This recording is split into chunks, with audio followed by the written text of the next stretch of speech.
السلام علیکم ورحمۃ اللہ وبرکاتہ۔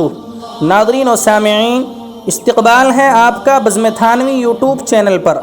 آج کی اس اہم ویڈیو کے اندر ہم آپ کو بتائیں گے کہ شریعت کی روشنی میں مزاحیہ گفتگو اور مذاق کس حد تک جائز ہے۔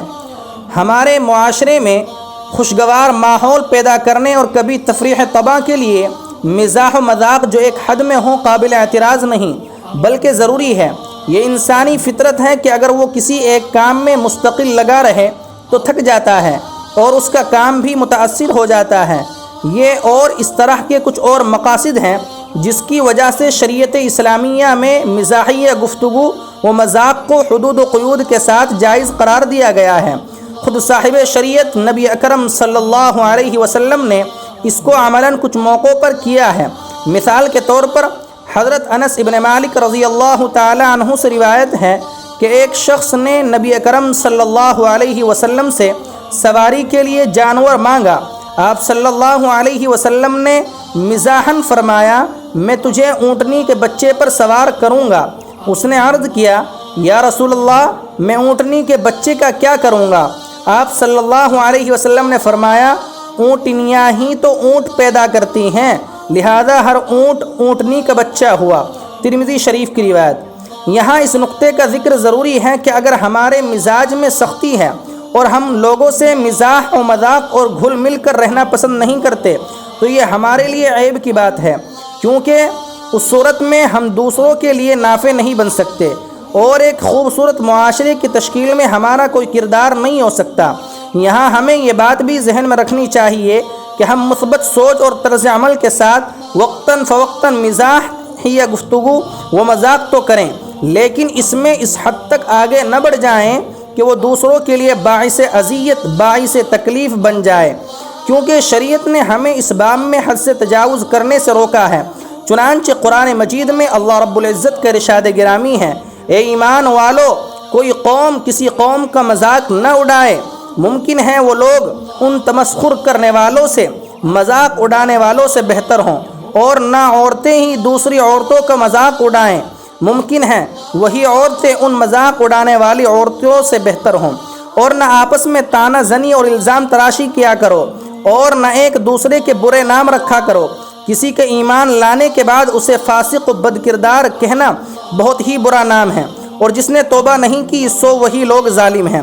زیر بحث موضوع کا ایک اہم پہلو جس پر خصوصی توجہ کی ضرورت ہے یہ ہے کہ جہاں جس مزاحیہ گفتگو و مذاق کی بات ہو رہی ہو وہ عام حالات میں اپنے شناسہ، دوست اور رشتہ داروں کے تعلق سے ہیں۔ اس مزاحیہ و مذاق کا اطلاق قطعاً ان لوگوں پر نہیں ہوگا جو ذہنی طور پر کمزور ہیں اور یوں ہی ادھر ادھر بھٹکتے رہتے ہیں، کیونکہ ان لوگوں سے الگ الگ انداز سے مذاق کرنا اور انہیں مزاحیہ ناموں سے پکارنا درست نہیں، کیونکہ یہ ازراح مزاح نہیں ہوتا بلکہ انہیں تنگ کرنے کے لیے ہوتا ہے، جس کو کسی بھی صورت میں صحیح نہیں قرار دیا جا سکتا۔ ہم جب اپنے شناسہ سے مزاحیہ گفتگو مذاق کرتے ہیں تو اس کے لیے بھی موقع اور محل کا موضوع ہونا ضروری ہے، کیونکہ بسا اوقات بے موقع اور بے محل مذاق ماحول کو خوشگوار بنانے کے بجائے تلخ بنا دیتی ہے اور مزاحیہ گفتگو اور مذاق کا مقصد اصلی فوت ہو جاتا ہے۔ اسی طرح ہمیں اس معاملے میں مد مقابل کے مزاج کو بھی پیش نظر رکھنا چاہیے کہ کہیں ایسا نہ ہو جائے کہ ہمارے مثبت عمل کا منفی رد عمل سامنے آ جائے۔ اسی طرح مزاحیہ و مذاق کا قطعاً یہ مطلب نہیں کہ ہم جھوٹ کا سہارا لے کر لوگوں کو خوش کریں اور انہیں ہنسائیں۔ اس بات کو ہمارے سامعین بہت غور سے سنیں کہ جھوٹ کا قطعاً یہ مطلب نہیں کہ ہم جھوٹ کا سہارا لے کر لوگوں کو خوش کریں اور انہیں ہنسائیں۔ آج ہمارے معاشرے کے اندر ایسا ہی ہو رہا ہے کہ مزاحیہ گفتگو چل جاتی ہے، کسی بیٹھک میں کسی مجلس میں بیٹھ جاتے ہیں اور بہت سے من گھڑت قصے کہانیاں پیدا کر کے اپنے پیٹ سے لوگوں کو ہنسانے کی کوشش کرتے ہیں، جبکہ شریعت بالکل ایسا کرنے کی اجازت نہیں دیتی۔ ایسا کرنے والے لوگ نبی اکرم صلی اللہ علیہ وسلم کی اس حدیث کو ضرور دھیان میں رکھیں۔ حضرت ابو ہریرہ رضی اللہ عنہ سے روایت ہے کہ صحابہ اکرام رضوان اللہ تعالی علیہم اجمعین نے عرض کیا، یا رسول اللہ، آپ ہم سے مزاح فرماتے ہیں؟ آپ صلی اللہ علیہ وسلم نے فرمایا، میں مزاح میں بھی سچی بات کے سوا کچھ نہیں کہتا۔ الادب المفرد۔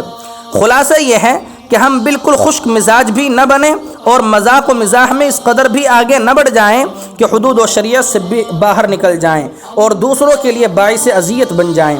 اس سلسلے میں بھی حدیث میں ہمارے لیے صاف ہدایت موجود ہے۔ اپنے بھائی کو ہنسی مذاق کر کے ناراض نہ کرو اور اسے اذیت نہ دو اور نہ اس سے وعدہ کر کے وعدہ خلافی کرو۔ آخر میں یہ بات کہہ دینا مناسب سمجھتا ہوں کہ مزاح و مذاق کا قطعاً یہ مطلب نہیں ہے کہ ہم جھوٹ کا سہارا لے کر لوگوں کو خوش کریں اور انہیں ہنسائیں۔ اگر آپ کو یہ ویڈیو اچھی لگے تو ضرور کمنٹ باکس میں اپنی پسند اور ناپسند کا اظہار کریں۔ اللہ تبارک و تعالی آپ کو جزائے خیر دے۔ شکریہ، جزاکم اللہ خیرا و احسن الجزاء، والسلام علیکم ورحمۃ اللہ وبرکاتہ۔ اللہ